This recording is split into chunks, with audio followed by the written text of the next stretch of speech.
আছে না রে, তুই রেসটা খাইলি। ভারতে ঘরে টনে টনে ইলিশ মাছ দিলি, আরাম করে পানিতে ডুবাই মারলি।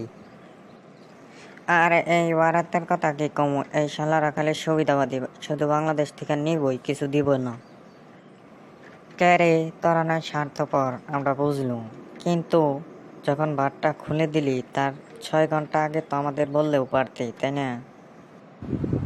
যে আমরা বাঁধ খুলবো, তোমরা সজাগ হও, আশ্রয় কেন্দ্রে যাও সবাই, তাই তো হইতো। তাহলে কি আর আমাদের এই অবস্থা হইতো আজকে? খালি মুখে মুখে কইলে হয় না বাংলাদেশ তোমাদের সাথে আছি। তোমাদের মুখে তো শুধু মধু, অন্তরে খালি বিষ আর বিষ।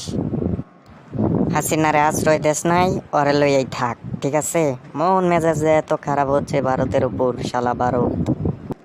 কত ছোট ছোট বাচ্চা পানিতে ভেসে যাচ্ছে, খাওয়া নাই দাওয়া নাই, বন্যার ওগুলো বিশুদ্ধ পানি ওগুলোই খাচ্ছে, বিশুদ্ধ কোনো পানি পাচ্ছে না। কিরে মালিঙ্গা, ওইটা নালো না? হ্যাঁ নালোই তো দেখেছি, ও কুমা কিরম বজুর বজুর করে এদিকে আসতেছে।